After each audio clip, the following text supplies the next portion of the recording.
Calvary യാഗമായ യേശു ക്രിസ്തുവിന്റെ വരവിന്റെ മുന്നോടി എന്ന് പറഞ്ഞ ഈ സുവിശേഷവുമായി കൊണ്ട് മധ്യേ വരുവാൻ പറ്റിയ വലിയ ഭാഗ്യത്തെയും നന്ദിയോടെ സ്തുതിക്കുന്നു. വാഴ്ത്തുന്ന പലരുടെ വിടാലും മനുഷ്യൻ രക്ഷപ്പെടുവാൻ വേണ്ടി ഓടുന്ന തിരക്കിനിടയിൽ എവിടെ ചെന്നാലാണ് രക്ഷപ്പെടുക, ഏത് രാജ്യത്ത് പോയാണ് രക്ഷപ്പെടുക, ഏതെല്ലാം രീതിയിലാണ് രക്ഷപ്പെടുവാൻ വേണ്ടി മനുഷ്യൻ ചെയ്തു കൊടുക്കുന്ന പ്രവർത്തികളൊക്കെ എങ്കിലും രക്ഷ പ്രാപിക്കുവാൻ എന്ത് ചെയ്യണമെന്നത് മനുഷ്യൻ അറിയാതെ ജീവിക്കുമ്പോൾ രക്ഷ പ്രാപിക്കണമെന്നുണ്ടെങ്കിൽ കർത്താവ് യേശു ക്രിസ്തുവിൽ വിശ്വസിക്കുന്ന നീയും നിന്റെ കുടുംബവും രക്ഷ പ്രാപിക്കുമെന്ന് പൗലോസും ശീലാസും കാലാഗ്രഹ പ്രമാണിയായ വ്യക്തിയോട് പറയുന്നതായി നമുക്ക് കാണുവാൻ കഴിയുന്നതാണ്. രക്ഷ പ്രാപിക്കുവാൻ യേശു ക്രിസ്തുവിൽ മാത്രമേ രക്ഷപ്പെടുവാനും രക്ഷ പ്രാപിക്കുവാനും നമുക്ക് കഴിയുന്നുള്ള സത്യമായ സുവിശേഷവുമായാണ് ഞങ്ങൾ പിന്നെയും ഈ ദേശത്ത് വരുവാൻ കാരണമാക്കിയിരിക്കുന്നത്. ഒരു കാലഘട്ടത്തിൽ സുവിശേഷം എന്നത് മതം മാറ്റുന്ന പ്രചരണമാണ്, അതുകൊണ്ട് ഇത് ഏറ്റവും അധികമായി എതിർക്കണമെന്ന് പറഞ്ഞുകൊണ്ട് കളിയാക്കിയ നിന്ദിക്ക് കല്ലെറിയ ചില ആളാണ് ഞാനും. എന്നാൽ ഇന്ന് കവലകളിലും തെരിക്കോടുകളിൽ നിന്ന് പ്രസംഗിക്കുന്നത് രക്ഷപ്പെടുവാൻ ഒരേ ഒരു മാർഗമാണ്, ദേശീയ മാർഗത്തിലൂടെ രക്ഷപ്പെടുവാൻ കഴിയുന്നില്ല. ആ വാക്കുകൾ പ്രസംഗിക്കുമ്പോൾ അതിനെ മുഖാന്തരമാക്കിയത് രോഗമായിരുന്നു. കോട്ടയം മെഡിക്കൽ കോളേജ് ഹോസ്പിറ്റലിൽ പരിശോധിച്ചപ്പോൾ എയ്ഡ്സ് എന്ന മാരകമായ രോഗമാണ് എന്നും ഈ രോഗത്തിൽ ലോകത്ത് വരുന്നില്ല എന്നുള്ള ഡോക്ടേഴ്സിന്റെ വാക്കുകൾ ഒരുപാട് നേർച്ചകളും വഴിപാടുകൾ നടത്തിയ ശേഷം ഒന്നിനെ വിടിവിക്കാൻ കഴിയാതെ വന്നപ്പോൾ അവസാനം എന്ന വെള്ളം അവസാന കക്ഷിത്തിനും എന്ന വെള്ളം ഈ യേശു ക്രിസ്തുവിനെ കൊണ്ടൊന്ന് പരീക്ഷിച്ച് കളയാം ഇത് കണ്ടുകൊണ്ട് വന്നൊരാളായിരുന്നു ഞാനും. എന്നാൽ 2015 18 വർഷത്തിന് ശേഷം എയ്ഡ്സ് എന്ന മാരകമായ രോഗത്തെ സൗഖ്യമാക്കിയ യേശു ക്രിസ്തുവിനെ ഒരു രോഗസൗഖ്യമായി യേശു ക്രിസ്തു ഭൂമിയിലേക്ക് വന്നത് നിത്യജീവൻ നൽകുവാനുള്ള സത്യമായ സന്ദേശമാണ് നിങ്ങളുടെ കാതുകളിൽ മുഴുകിക്കൊണ്ടിരിക്കുന്നത്. അരപ്പാനും മുടിപ്പാനും കള്ളം വരുമ്പോൾ ഞാൻ വന്നിരിക്കുന്നത് സമൃദ്ധിയായി ജീവൻ നൽകുവാനുള്ള യേശു പറഞ്ഞ്. എവിടെയാണ് സമൃദ്ധിയായി ജീവിതം? ഒരു മനുഷ്യന്റെ ആയുഷ് ഏറിയാൽ 80 അല്ലെങ്കിൽ 80 വർഷക്കാലം വന്നിരിക്കുമ്പോൾ ഈ 80 വർഷക്കാലം കൊണ്ട് ജീവിച്ചു നിൽക്കുന്ന സമൃദ്ധിയായി ജീവിതം. ദൈവത്തോട് കൂടെ നിത്യമാരണ്ടാം ജീവിതവും ദൈവമില്ലാത്ത നിത്യമാരണ്ടാം വർഷം കാത്തിരിക്കുന്നതിനാൽ ആ 2 കൊല്ലത്തെ ഒരു മനുഷ്യൻ പോലെ ജീവിതത്തിലെ ദൈവികമായ ആഗ്രഹമാണ് ഇതുപോലുള്ള സുവിശേഷ സന്ദേശങ്ങൾ നിങ്ങൾ പിന്നെയും കേൾക്കുവാൻ കാരണമാക്കിയിരിക്കുന്നത്. എന്നെ ശ്രദ്ധിക്കുന്ന ആരും സുവിശേഷം അറിയാത്ത ആളുകളല്ല, എല്ലാവർക്കും സുവിശേഷം അറിയാം. എങ്കിലും പിന്നെയും ഈ സുവിശേഷ സന്ദേശങ്ങൾ കേൾക്കുവാൻ സന്തോഷമായി ദൈവത്തിനെ കരുണ കാട്ടുവാൻ കാരണമാക്കിയിരിക്കുന്നത് യേശുവിനെ സ്നേഹിക്കുന്നതുകൊണ്ടും ആ സ്നേഹത്തിലൂടെ നിങ്ങൾ വീണ്ടും മാത്രമാണ് എന്നതാണ് ഞാൻ ഓർമ്മപ്പെടുത്തുവാനുള്ളത്. എന്താണ് സുവിശേഷം? സുവിശേഷം എന്ന ഒരു വ്യക്തിയാണ്, അത് കർത്താവായ യേശു ക്രിസ്തുവാണ്. ധനനായ പൗലോസ് എന്ന് പറയുന്നു, ദാവീദിന്റെ സന്തതിയായി ജനിച്ച് മരിച്ചു അടക്കപ്പെട്ട് ഉയർത്തേക്ക് യേശുക്രിസ്തുവിനെ ഓർത്തുകൊണ്ടേ അതാവുന്ന സുവിശേഷമുണ്ട്. ഈ സുവിശേഷം എവിടെയെല്ലാം പറ്റിയിട്ടുണ്ടോ, ആരെല്ലാം സുവിശേഷം വെച്ചിട്ടുണ്ടോ അവിടെയൊക്കെ നിങ്ങൾ മാറുവാൻ ഇടവന്നിട്ടുണ്ട്. ഞങ്ങളുടെ ജീവിത ഒരു കാലഘട്ടത്തിൽ പാവത്തിന്റെ ഇരുട്ടിലായിരുന്ന വാസമായിരുന്നു. മദ്യത്തിനും മയക്കുമരുന്നിനും മറ്റു ലഹരി പദാർത്ഥങ്ങൾ ഉപയോഗിച്ചുകൊണ്ട് പോലീസുകാർക്ക് എസ്ഐസുകാർക്കും സ്വന്തക്കാർക്ക് നാട്ടുകാർക്ക് തലവേദനയുമായി ജീവിതമായിരുന്നു. ഞങ്ങളെ ജീവിക്കാൻ ഒന്നിനും കഴിഞ്ഞില്ലായിരുന്നു.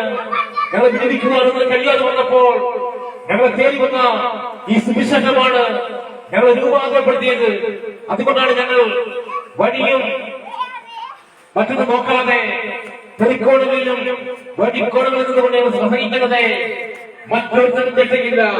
നശിക്കപ്പെടുവാൻ ആകാശത്തിന്റെ കീഴിൽ മനുഷ്യരുടെ നൽകപ്പെട്ട ഒരേ നാമമേ ഉള്ളൂ, അത് ഞങ്ങളുടെ യേശുക്രിസ്തുവിന്റെ നാമമാണ്. ഈ നാമത്തിന്റെ മുന്നിൽ എല്ലാ മുഴുവനും പറയുന്നത് എല്ലാ നാമപ്പാടും യേശു മാത്രമേ സാധനം. നിത്യമായ ജീവിതത്തിൽ കടന്നു പോകണമെങ്കിൽ പാപത്തിന് മോചനം പ്രാപിക്കണം. മനുഷ്യൻ ജന്മം കൊണ്ടും കർമ്മം കൊണ്ടും പാപിയായി ഭൂമിയിൽ ജീവിക്കുകയാണ്. പാപത്തിന് പരിഹാരമായി മനുഷ്യൻ നന്ദദാനം കൊടുക്കുന്നു, വീട് വെച്ച് കൊടുക്കുന്നു.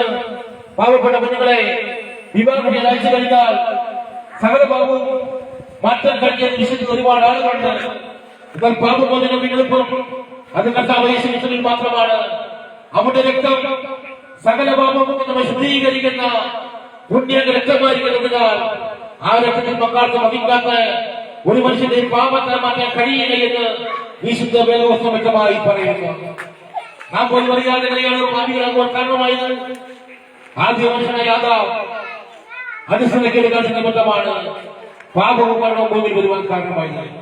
ആദം എന്ന മനുഷ്യനെ ദൈവം സൃഷ്ടിച്ചത് തന്റെ സ്വരൂപത്തിലും സാദൃശ്യത്തിലുമായിരുന്നു. ദൈവത്തിന് തുല്യമായ ദൈവത്തേക്കാൾ അല്പം താഴ്ത്തിയാണ് മനുഷ്യനെ ദൈവം സൃഷ്ടിച്ചത്. എന്നാൽ മനുഷ്യൻ ദൈവത്തിന്റെ വാക്ക് കേൾക്കാതെ വന്നപ്പോൾ അനുസരണക്കേട് കാണിച്ച നിമിത്തം പാപവും മരണവും ഭൂമിയിൽ വരുവാൻ കാരണമായി.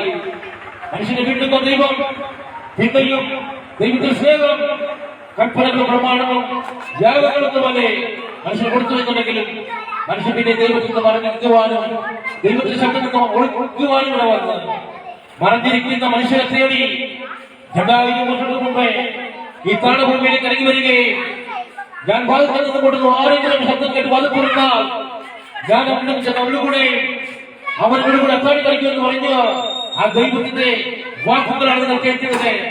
ഞങ്ങൾ വിചാരിക്കുന്ന സുവിശേഷം ദൈവികമായ സന്ദേശമാണ്. പാപത്തിൽ അകപ്പെട്ടു പോയി മനുഷ്യൻ വീണ്ടെടുക്കുവാൻ ആ നിത്യമായ രക്ഷയ്ക്കെത്തിക്കുന്ന സന്ദേശമാണ്.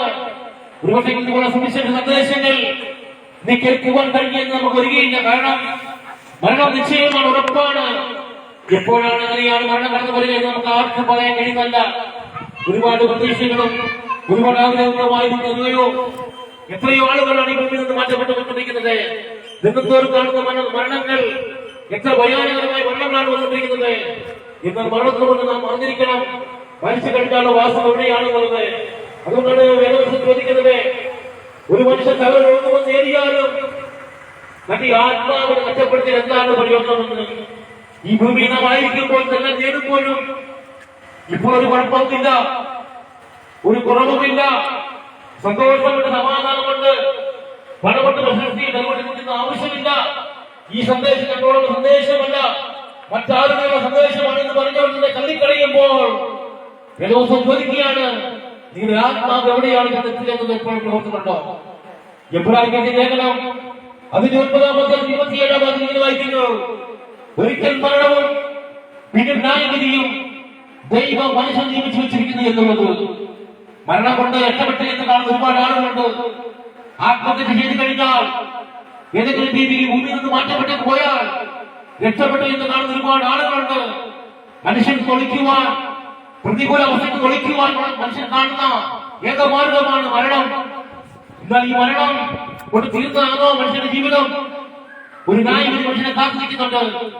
ഏതെല്ലാം രീതിയിൽ മരിച്ചുപോയാലും ഏതെല്ലാം പ്രായത്തിൽ മരിച്ചുപോയാലും ഒരു ന്യായവിധി കാത്തിരിക്കുന്നുണ്ട്.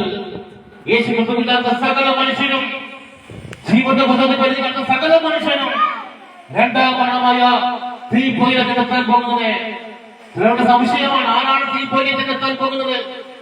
ഞങ്ങൾ നല്ല പ്രവർത്തനം ഒരുപാട് ചെയ്ത ആളുകളാണ്, അതുകൊണ്ട് ഞങ്ങൾ തീപ്പൊയ്യെത്തി എന്ന് പറയുന്നത് വാദിക്കുന്ന ഒരുപാട് ആളുകളുണ്ട്. വിശുദ്ധ വേദപുസ്തകം പറയുന്ന പീഡിക്കൽ, അവിശ്വാസികൾ, അടയ്ക്കപ്പെട്ടവർ, കൊലപാതകന്മാർ, ദൂർനടപ്പുകാർ, ശൂദ്രക്കാർ, ഭീംഭാരാധികൾ എന്നിവർക്കും ഭോഷ്കുമാർ ഏവർക്കും ഓഹരിയാണ് തീയും എണ്ണവും കത്തുന്ന തീപ്പൊയ്ക. നമുക്ക് വേണ്ടി സൗജന്യമായ രക്ഷയുണ്ട്. എവിടെയാണ് ഈ രക്ഷ? യോഗത്തിന്റെ സുവിശേഷം 3-ാം ഭാഗത്തിൽ തന്റെ ഏകജാതനായ പുത്രനിൽ വിശ്വസിക്കുന്ന ഏവരും നശിച്ചു പോകാതെ, നിങ്ങൾ ഏത് ജാതികളുടെ മനുഷ്യനാണെന്നുണ്ടെങ്കിലും ഏത് മതത്തിലുള്ള ആളാണെന്നുണ്ടെങ്കിലും ആ മനുഷ്യനെ ആ പുത്രൻ വിശ്വസിച്ചു കഴിഞ്ഞാൽ നിത്യജീവൻ പ്രാപിക്കുവാൻ തക്കവണ്ണം ദൈവം ലോകത്തെ സ്നേഹിച്ചു. ആ സ്നേഹമാണ് 2000 വർഷങ്ങൾക്ക് മുമ്പേ ഈ താണഭൂമിയിലേക്ക് ഇറങ്ങി വരികയും എന്തെങ്കിലും ശാപത്തെയും പാപത്തെയും മരണത്തെ വഹിച്ചുകൊണ്ട് കാൽവരി യാഗമാകുകയും കല്ലറ ഭരിച്ചുകൊണ്ട് മൂന്നാമത് പുറത്ത് വന്ന് ഞാൻ വീണ്ടും പഠിക്കുമെന്ന് പറഞ്ഞു പോയിരിക്കുന്ന ക്രിസ്തുവേശന്റെ ഈ ആസന്ന വേളയിൽ എല്ലാവരും സുവിശേഷം അറിയണമെന്നുള്ള ദൈവത്തിന്റെ കൽപ്പനയും സുവിശേഷം അറിയിക്കണമെന്നുള്ള നിർബന്ധവുമാണ് ഈ സന്ദേശവുമായി പിന്നെയും നിങ്ങൾ കാതുമെത്തുവാൻ ഞങ്ങളെ ഒരുക്കുവാൻ കാരണമാക്കിയിരിക്കുന്നത്. സുവിശേഷം എല്ലാവരും വിശ്വസിക്കുമെന്നല്ല വചനം പറയുന്നത്, എല്ലാവരും അറിയണമെന്നുള്ളത്. കാരണം ന്യായാസനത്തിന് മുന്നിൽ നാം എല്ലാം വെളിപ്പെടുന്ന ദിവസമുണ്ട്. അന്ന് ഈ കേൾക്കുന്ന സുവിശേഷം നിർത്തിയായിരിക്കും അന്ന് വിധികൾ ചെയ്യുക.